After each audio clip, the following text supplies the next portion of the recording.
Napapasana all na lang ang netizen sa mga blessing na dumarating kay Catherine Bernardo. Literal na sunod-sunod kasi ang kanyang mga proyekto, gaya na lang nitong Webes, back-to-back ang mga endorsement ganap niya sa dalawang magkaibang brand. Nauna siyang mag-shoot ng bagong advertising campaign for a fried chicken, food chain resto pagkatapos ay diretso sa renewal contract signing ng ine-endorsong bangko. Ito yung bank na parang ine-endorse nila noon ng ex-boyfriend niyang si Daniel Padilla.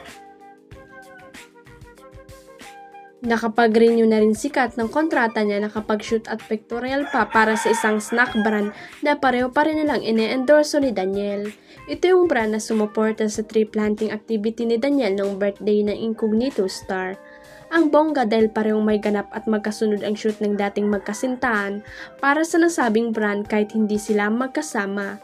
Siyempre pa, inaabangan din ang first TV commercial project ni Kat at Nadine Lustre para sa isang hair product. Sabi nga ng friend ng Abante sa advertising industry, sikat pa rin daw talaga ang paboritong celebrity endorser ng advertiser at ad agencies. At payaman ng payaman ang Asia superstar dahil siya pa rin talaga ang nangungunang product endorser sa bansa kahit marami rin ang nambabash sa kanya. Nababas kasi ang actress sa ex dahil sa hindi niya pagsipot sa Cine Expo kung saan pinarangalan ang Kat din bilang box office king and queen. Pinalalabas kasi na ayaw makasama ni Kat si Alden kahit ang totoong dahilan ay kay wala siya sa event na iyon dahil may natangwang itong trabaho bago dumating ang imbitasyon para sa ganap na iyon.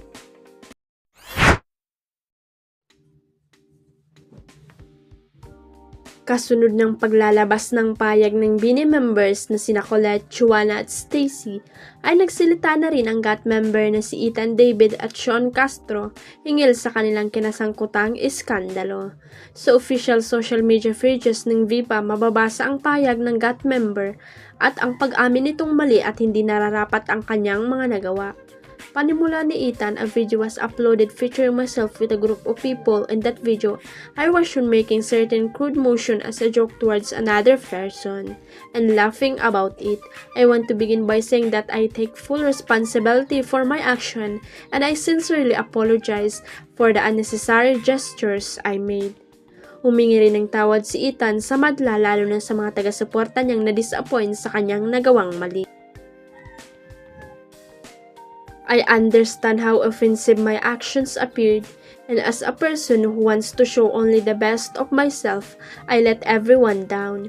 Humihingi po ako ng kapatawaran sa mga nasaktan at na-disappoint sa akin. Nais ko pong ipayag na malaki po ang respeto ko sa lahat ng tao, lalong-lalo na sa kababaihan at anumang napakita kong kamalian sa kumalat na video ay hindi po sumasalamin sa mga pinapahalagan kong bilang tao. Ipinangako naman ni Ethan na hindi na ito maulit. Once again, I sincerely apologize for what happened. I'll also to thank everyone for pointing out the ways I can improve. I promise to take the time to educate myself about my behavior and further reflect on my character in order to learn from this incident and to become a more sensitive, respectful, and mature person. Sabi pa ni Ethan. Samantala sa pamamagitan ng isang social media post ay humingi rin ng tawad si Sean sa mga pangyayari.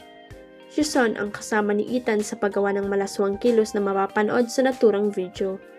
First of all, we would like to apologize for the video circulating around. We apologize to everyone who got offended, triggered, or hurt in the action scene in the said video. We can assure you that no minor or anyone was hurt physically, mentally, sexually, or any manner. That should video was taken out of context. We do not promote those action in any matter, pagpapaliwanag ni Sean.